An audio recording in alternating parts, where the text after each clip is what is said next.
Hi everyone, my name is Hannah and I'm a support specialist here with ProSymmetry, and today we'll be talking about RAR2 charts.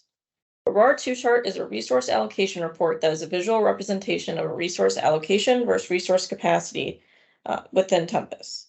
In Tempus, you can report on live or model data, configure the units of measure and timeframe for the report, select project and resource data sets to show in the chart, select the type of representation, line, bar, or area for the series, select what attribute to stack by, filter based on project and/or resource attributes depending on the series chosen, and export out the chart as a PDF. If you do not have access to this area of Tempus, you will want to reach out to your local administrator. So the first step in creating a RAR2 chart is to go into report management. And then you'll be able to see the different options here for the reports, and we're going to click on the RAR2 chart option. The first thing you'll want to do is give your report a name and potentially give it a description as well, and then choose what the source model will be from. So this could be either your live data or your model data. The next option is the config area, and here is where you can select what time granularity you'd like. So year, quarter, month, week, or day. If you're in weeks, you can also select ISO weeks. And then also you can choose if you want to see hours, cost, FTE, or mandates. Additionally, you can choose a start and end date for your model, which is optional, and then also show grid lines or show series numbers, which will show up on the chart.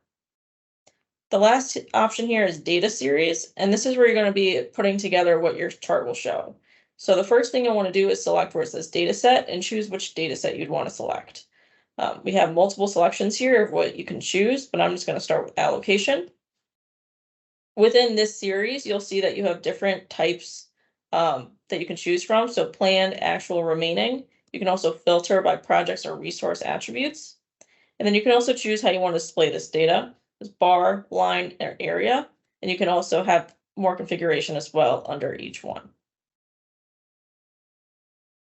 So we're going to stay with bar, and then also you want to choose what you're aggregating by, project, resource, or none. Additionally, you can choose the order of your chart, so you can do grand total or independent. And then lastly, you can stack it by an attribute if you'd like. This is an optional field, otherwise it would be by your project or resource name, depending on what you select here. So let's do, for example, current phase.